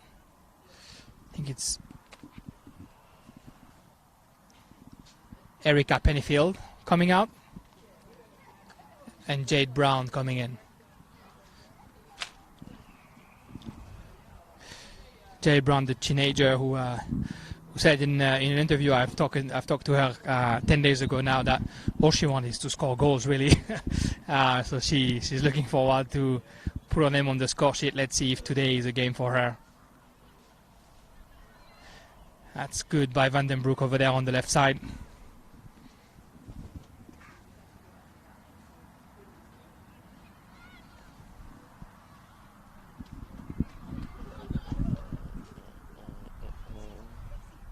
Woden have had more possession though in this half than I'm sure you were expecting as well. So it's an interesting game plan so far from Mark Boyd's side here in the second half. I'd say it's been more 50-50 in the second half compared to the first one in terms of possession. What would you say, Jeremy? Exactly, and we feel right now in the box trying to cross, but Percival is able to clear it again, avoiding a corner kick and getting a throwing. 15 minutes in, and where I was expecting Gungahlin to sort of react and rebel and get control of the ball again and bringing a bit more danger, I guess, in the Woden-Weston half, and we haven't seen a shot almost yet for the Gunners, whereas the Wanderers had a couple of occasions to find themselves in the box. Well, they've barely been inside the box, Gungahlin United. Which is so unusual for them. In saying that, though, Gungahlin have reduced more chances as well, less chances, should I say, from Woden-Weston. So their defence has been better as well at the start of the second half. That's a good run for Miro here. Unfortunately, when comes the pass, she finds Briggs in front of her. Aitolu now trying to find DeMarco behind. She does. Very good anticipation by Esposito to make sure that Stella DeMarco can't find herself with the ball in the box. And a long clearance right in the feet of Maguire, but Bridget Sander is here. And now Rachel Corbett, good defense by Whitfield. She's finding Maguire. Maguire turns around, serves Darcy. Darcy at 25 meters trying to look for Vandenbroek, but couldn't find it. The ball back in the feet of Darcy. Brown trying herself from 35 meters. That was Stanton, sorry. Audacious. Kelly Tonini is probably the best goalkeeper we had this season in NPLW, but that was a good try. And Jade Brown for her first ball today, and unfortunately she concedes the throw-in.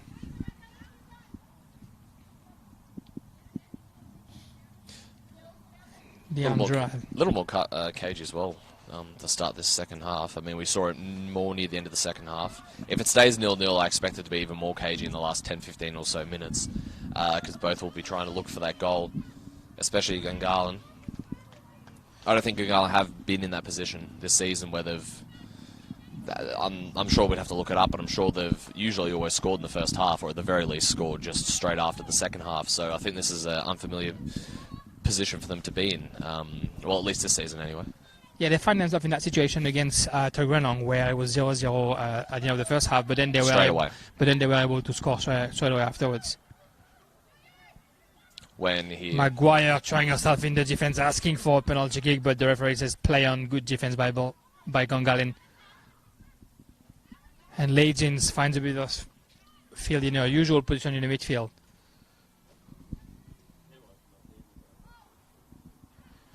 Sorry, I said it was Erika Pennyfield who went out. It's Ella Rose Brown who went out for Jade Brown a little bit earlier. Pennyfield, the 1-2 with Patterson. Patterson on the right side. Cross right in the feet of Jade Brown. Turns around, shot. The first chance for the teenager. Finally an opportunity for Gungahlin inside the box. Well, she said all she wanted to do was score goals, and she's on that track. That was a very very good shot. Great control, great turnaround. Back to goal, turned around, boom, boom. Unfortunately for her, just missed the target, but it was a very good technique. Just right, exactly, and I think that's the first time that we see a Gungahlin forward actually finding at the end of one of those crosses. And Esposito can clear the ball right on Aitolu. And Aitolu gets the ball again. A bit of step over, and then the pass for DeMarco. DeMarco finds Brown, 1-2 with DeMarco. Now Aitolu on the right side for Pennyfield. Another cross from the right, and this time it's deflected by Koppel for a throw-in. Pennyfield playing it quickly for Miro. Miro trying to eliminate Koppel. She finds Pennyfield behind her. Maguire came to close in, but the ball back down to Patterson. Patterson's pass is deflected, and now Woden-Weston is trying to go back, but Aitolu was able to intercept the ball and now runs towards the box. Finds Pennyfield behind her. Patterson back to Pennyfield. Pennyfield under pressure. And finds Stella DeMarco. Pass from Stella DeMarco intercepted by the Wanderers defense, but she's here to get the ball back. Now Percival for Miro. She's got two Wanderers with her. She has to go back to Percival. Percival trying to ball through for Sander. Rachel Corbett, not a lot of support or solutions, but the ball for Aitolu. Tried to give it to Jade Brown with just a touch, but the ball going out of field, and that's a goal kick for Woden-Weston. Maybe they're trying to get Miro just to drop a little bit, and if two Wanderers players are following her at most of the time, maybe they can sneak like a Jade Brown or someone in. But unfortunately for Tiana Miro, when she dropped, she wasn't expecting to drop that as far as she did just then. Like, you could just tell how annoyed she was. She had to drop that far.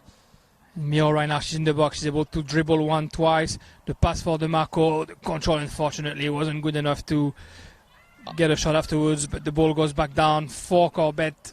A chance on the left foot. I don't think DeMarco was expecting that.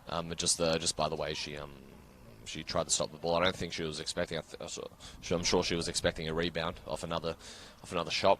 Yeah, but like I was saying before with Miro, you can see how annoyed she is that she has to drop so far back when she has the ball, because otherwise she won't be able to pass it off.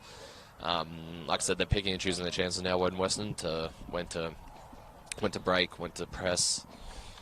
Double shove by Stevie Legends over there. There's a free kick. There was a good press by Maguire again, able to sort of dispute that ball to Legends, who unfortunately had to shove her to the side, really, to get control back of the ball, and the referee saw that and whistled the free kick.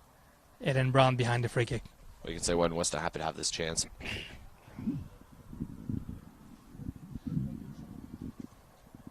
And 7 Wanderers in the box to try and take advantage of that. Bit of pressure on Tanini's goals. On the head of Whitfield, unfortunately, she's not able to adjust the header. It was definitely the right strength in terms of the header. Yeah, like you said, wasn't able to twist her body in time. If she gets on to another heading opportunity, though, with that sort of strength, then she'd fancy her own chances. It's definitely a few warnings on Kelly Tanini's goal now. The Gunners have to change something if they want to be able to bring the danger forward. That control by Legend, a bit too long, and Vanderbroek has the ball in the box. Left shot, left volley, unfortunately, completely unscrewed. That in English term. Yeah. Look, it was definitely the right idea, because I don't think she would have been able to pull that back in time, because Legion's definitely blocked off that passage for her. So it was definitely the right idea, and wasn't able to lean a bit too far back there. And again, an interception by Vanderbroek. That pass by Tonini not strong enough for Patterson. Vanderbroek against Legends. Good defense by Legends, who concedes a throw-in. And Gungahlin struggling to get out of their last 30 right now. Coppell with the throw-in. She finds Maguire in the box. Good pass from Maguire. The cross. The shot by Whitfield. And that's the first goal. Goal for Woden-Weston. What a run by Maguire, who's on the floor over there, exhausted. Look, you can see they weren't expecting to have the ball to drop to their feet like that. But we've been saying all game, Woden-Weston need to take opportunity. Needs to take these opportunities, and they finally have. They're up 1-0. Exactly, and great effort. Just that pressure that we've kept talking about. Maguire running behind, able to just put her foot on the ball. That cross sort of cut back, an aerial one. No one around Whitfield really to contest that shot, and Tonini is trying to put her ball in front of it, not able to prevent that ball from getting into the back of the net. That's 1-0 for Woden-Weston after 70 minutes of play. 20 minutes left for Gungahlin to try and get a point back and go above Bergkonen on the ladder. This would also be unfamiliar territory for them this season. I don't think they have gone down, or very rarely have gone down so far this season. So that's the first time that they are behind on the scoreboard. There you go. And they've struggled to create the usual chances that they do. So it's going to be a little more difficult for Gungahlin than it was before. Exactly, maybe a bit of a wake-up call for them. And Patterson chasing the ball right now on the right side. Brown able to put a foot on it. Promises to be an exciting last 20 minutes.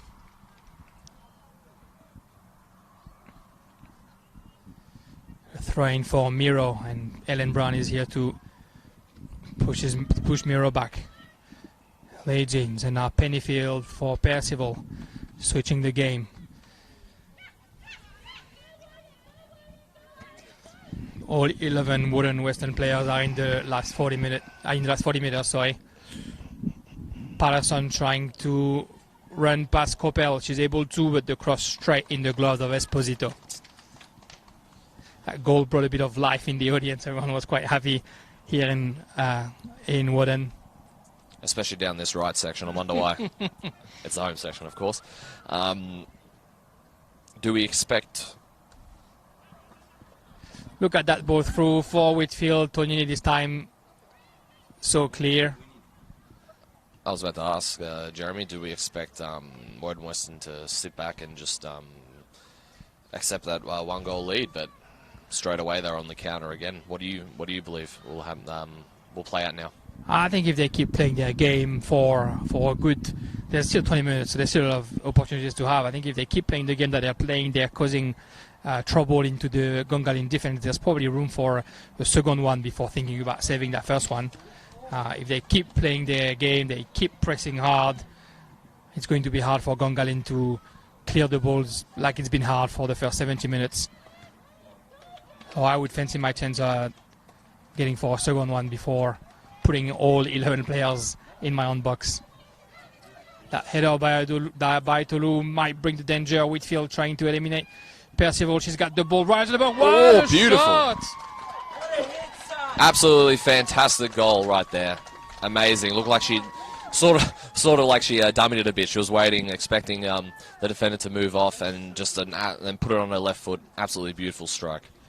Exactly, on the edge of the box, facing Percival. She's on the right foot. She's able to turn around, put herself on the left foot, and a left shot right in the side net. Looks like Elke Aitolu is on the floor right now. I think just on that sequence, she jumped to do a header, and then when she fell, looks like she fell badly, and her left knee apparently is injured.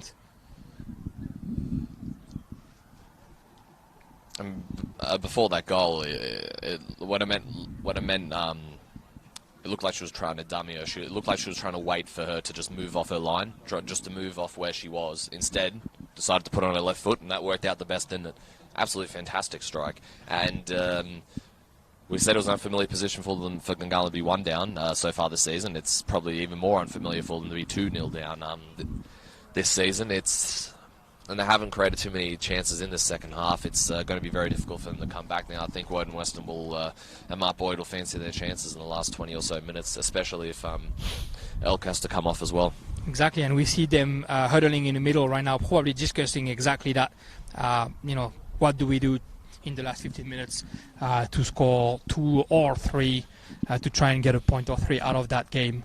Woden-Weston will be happy with that 2-0 lead for sure.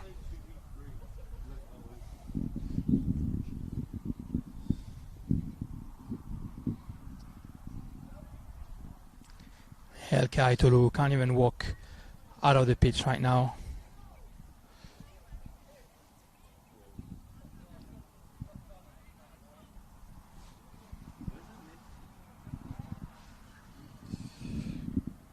Scores from around the ground so far. Tuggeranong United still 2-0 up over Wagga City Wanderers. 84 minutes gone at Hawker, and Canberra Croatia versus Tuggeranong United in NPL 1 has just kicked off over at Deakin Stadium.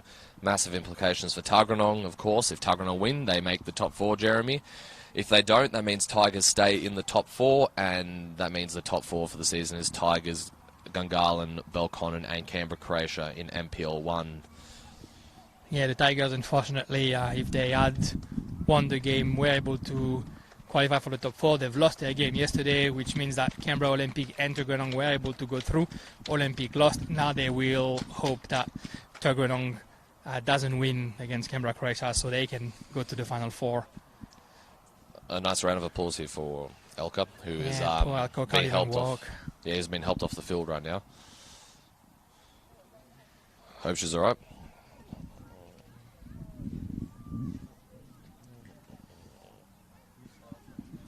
Have they made the change yet? It looks like they have. Yeah, I think I'm just seeing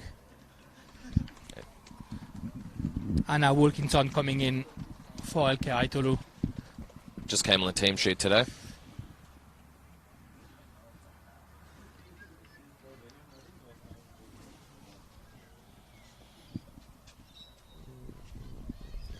And we are back now after that little interruption. 2-0 for Woden-Weston. Just a little bit more than 15 minutes to play with injury time. There'll be a little bit of injury time. Rachel Kobe with the ball. And Woden-Weston again just keeping the hard press really. Tanya Miro closed in by Darcy and Maguire, but she can't keep the ball. Jade Brown for Miro. Miro launching Pennyfield on the right side. Miro's playing with a purpose. Exactly. Now we see all of a sudden a little bit more intensity for the Gunners. Good defense by Brown coming back on Maguire, and Percival will get the ball now. Miro close to her own half, not finding any solutions. Decide to throw the ball on the right side for Pennyfield, a little bit too much, unfortunately. It looks like Miro is dropping to a Tolo was in the middle of midfield. Looks like Jade Brown has moved more in the middle, and Wilkinson has gone on the left wing.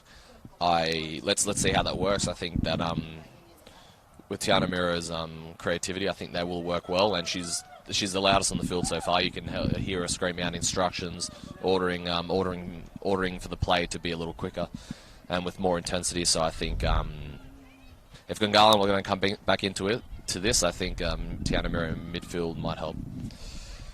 Exactly, and Gungahlin hasn't lost against Woden-Weston since 2018. They've won 3 times since that.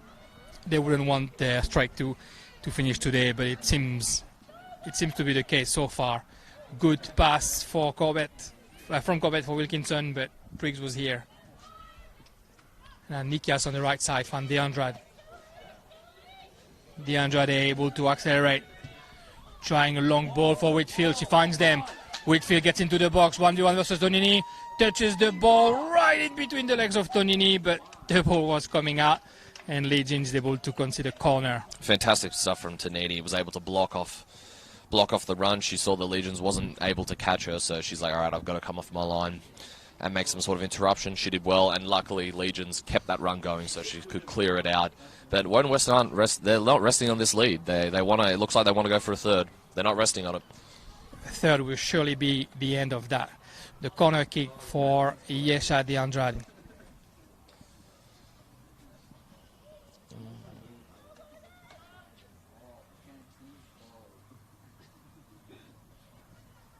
The pace there as well, fantastic. De Andrade again, 7 players for Woden-Weston in the box. That's a good corner kick. The header for Stanton, unfortunately, just out wide. Oh, there was a deflection. That's a second corner for Woden-Weston. Couldn't see the deflection from our angle. And De Andrade again with the corner.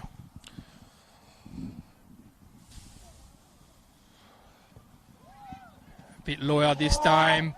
Couple of touches in the box, and Tonini lucky to see that ball landing in her gloves.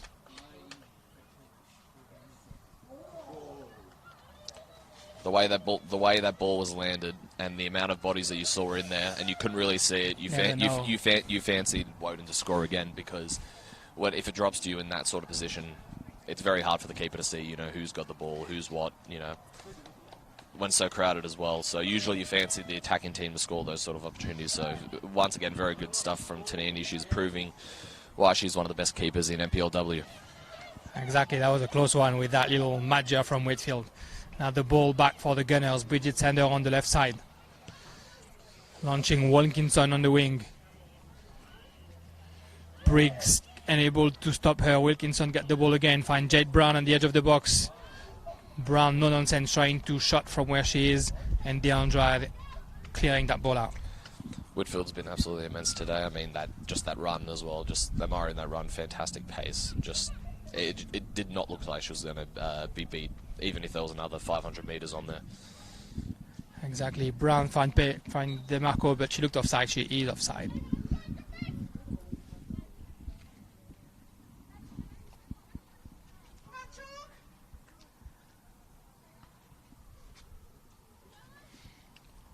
Probably about 10 minutes left to play here. Counting enjoy time. A long clearance. Maguire closing in on Percival, putting pressure on again. Tonini's clearance on Corbett. Percival again, and great chase back by Maguire. In the other NPLW game currently going on, they are in stoppage time over at Hawker. Michael Aldred's Tuggeranong are still up 2-0 over Sam Gray's Wagga City Wanderers. That one looks mostly finished over there. Like we said, first win of the season for Tuggeranong United. Michael Aldred will be very, very happy with that. And congratulations to Tuggeranong. Another pass intercepted here by Whitfield, and now Maguire gets the ball just outside the box. Legends.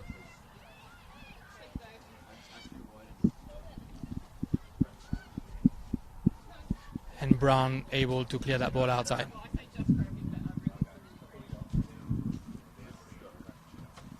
Pennyfield with the ball. Fine Legends behind her.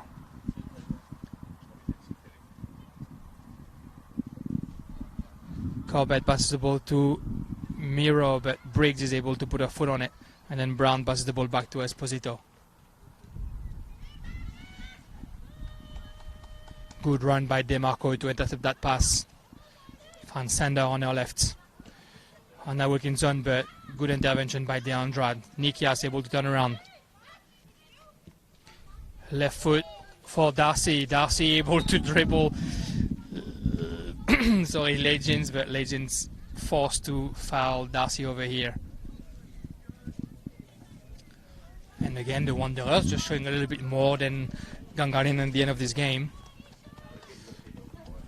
The free kick for Brown. Inside the box or right on goals even, just out wide. Score update from NPL 1. It is still 0-0 between Canberra Croatia and Tuggeranong, nearing its 10th minute. Like we said, this is a must-win for Tuggeranong if they want to make the top 4. Legends launching the ball at Patterson, but Coppell was here and tried to find Esposito, but that ball a little bit hard to negotiate for the keeper, who is able to avoid the corner kick, and it's a throw-in for the Gunners. Yes, Esposito definitely expected it a little closer to her, but she did well to make it not a corner. That wasn't a gift on the left foot as well. A throw-in for DeMarco in the box, but Van den Broek able to clear the ball only as far as Legends. Darcy fighting it. Nikias taking the ball off Sander. Nikias little touch to go past Percival. Good defense by Legends. What a chase back by Legends. Unfortunately, a pass straight in the feet of Maguire, who tried herself from 25 meters. Very good run from Nikias, but you thought... I was just thinking the entire time that she was going to lay it off to Whitfield. In saying that though, beautiful. I'm lost for words. Great. What am I trying to say here? That was a great run from Nikias. I think unfortunately Whitfield wasn't on side, which made it hard for Nikias. But yeah, that was definitely a good opportunity. Nice little dummy there for Patterson, but good tackle by Coppell, who concedes a throw-in.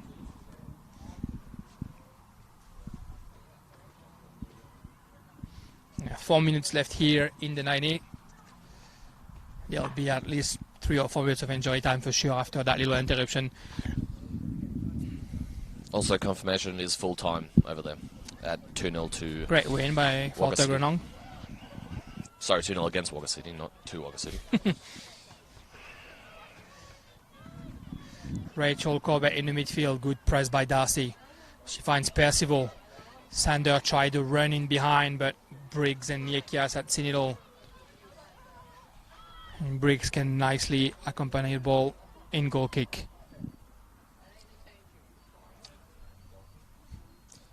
Once again, Woden-Weston aren't resting on their laurels. They're still trying to get a third. This has probably been their best performance of the season, or definitely up there. It always helps when some of your best performances of the season comes against the biggest teams, the ones on top of the ladder as well. Mark Boyd will be extremely happy with how his team has played today, and continues to play as well. Exactly, and he said all season that they just weren't able to find their groove. They definitely have now. Whitfield finding Nikias on the right side.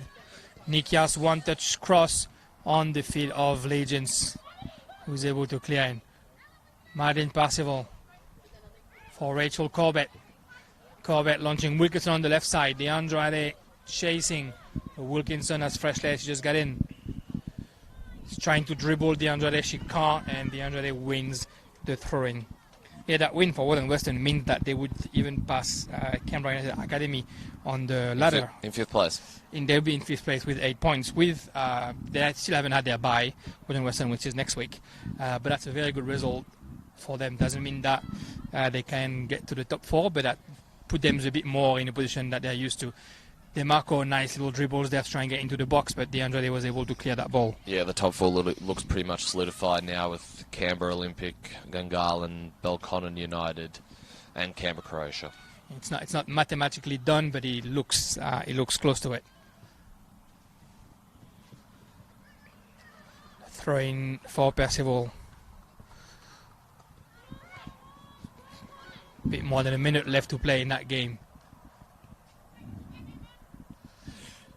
Briggs able to resist and clear the ball out.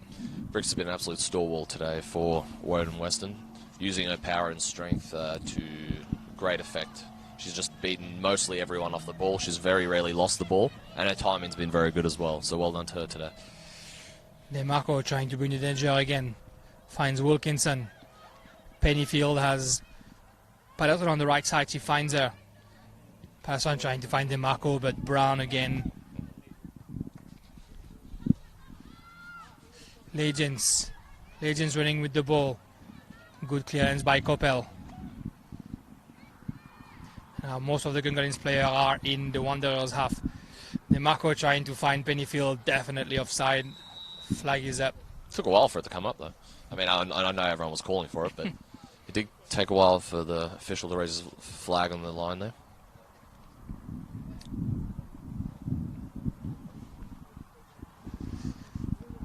What it means for Canberra Croatia today after that amazing win against Belconnen is that they're going to have 5 points over their two rivals, Belconnen and Gungahlin. Just adding to Nick Brosnich's happiness. Adding to his amazing weekend. But now we have all the 4 teams up front with 6 games played, and Belconnen, Gungahlin and Canberra Olympic, within a point. It promises some amazing weeks. Yeah, I'm looking forward to the last 2 match days. It's going to be very, very, very interesting. Like you said, with Belconnen and Olympic next week, and then we've got Gungahlin and Canberra Croatia on the last match round day. So we've already got a little bit of a teaser of the semi-finals. If obviously it's not mathematically possible, but a little bit of a teaser of what might happen, as if it stands as it is right now. Exactly, and the Wanderers pushing again for the last minutes of this game. We are in injury time. It is still 2-0, 2 goals by Whitfield in the second half. And Brown, no nonsense, just clearing the ball as far as she can, finding Kaylee Tonini. Tonini playing short with Miro, and that press again by Maguire, who's been running all game. Miro with the ball in her half, asking for solutions, trying to find Jades Brown. She does. 3 players around her. And again, Woden-Weston able to recover the ball. The Andrade was looking for Whitfield, but Percival intercepted. Miro able to turn around. Briggs closing on her and forcing her to turn over the ball. The Woden faithful here want to see another goal. That's a great result for the Wanderers. I mean, like I said before, what was key was for them to conserve their energy when they could, and at the start of after about 10-15 minutes in the second half, they conserved their energy a bit, and they used it when they needed to, and it really worked to great effect. It really worked to a great effect. They've done really well. They've conserved their energy when they needed to, but they have pressed for the majority of this game. So I've been incredibly impressed with Woden-Weston's performance today. They've really frustrated Gungahlin. They man-marked Stella DeMarco a lot of the game. Tiana Miro, Tiana Miro has dropped. I know she was always going to drop once I totally came off, but she's dropped even further than you would need to, and you could see she was frustrated a lot of the times when she had to drop even further than she needed to try and create space for her teammates up front. So not the best. Just a bad day at the office for Gungahlin. However, I'm saying though, I'm sure they'll regroup and get ready for finals. I'm sure they'll take some of the lessons out of this game and they'll work on how can we break down teams who sort of use this sort of physicality against us and use this sort of tactic against us. They'll use this game as an opportunity to move forward heading into the finals, I'm sure. Diego Iglesias certainly won't be resting on his laurels. He'll use this as an opportunity to improve the squad. Exactly, and Gungahlin was with Canberra Croatia the only unbeaten team in the league. Well, that's not the case after today. And Bruno Kale whistled full time. What a game for Woden-Weston. Very, very happy to see Mark Boy getting his second win. Can you hear the crowd on the right? You can hear the pleasure of the Woden-Weston fans right now, and they deserve it. They deserve all the praise today. They've been absolutely fantastic. The car's beeping as well. It's all cheers here at Melrose Synthetic for the Wanderers faithful. Exactly. 2-0 for Woden-Weston here against Gungahlin. 2 goals by Whitfield in the second half within 10 minutes as well. A great result for the Wanderers. Gungahlin, first loss of the season. First time they get 2 goals against them this season. They will need to come back stronger next week. Oh, they certainly will, and like you said, that leaves Canberra Croatia as the only undefeated team in the comp, and that also leaves both Canberra Croatia sides an NPL 1 and an NPLW. So once again, another great weekend for them. But in terms of, this is all about what Woden-Weston Wanderers today. They're absolutely fantastic. Like I said, Gungahlin will use this as an opportunity to build, I'm sure, for the finals and sort of work how can we break down teams who use this tactic. Woden-Weston Wanderers now, I think you said, moved into 5th place, and they can still mathematically, I guess, make final. No, they can't anymore. Well, there we go. I'm fortunate for them, but I'm sure they're going to finish as well as they can, because they do have the bye. If they didn't have the bye, maybe a different story. But fantastic from Woden-Weston Wanderers today. Exactly. Congratulations to the Wanderers. Thank you, Matt. Thank you, everyone who followed us on Bar TV and the YouTube channel Capital Football. And we'll see you next week.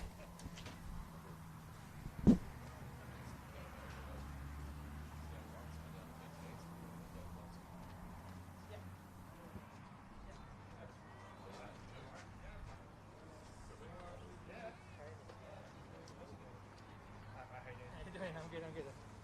Very, very good win.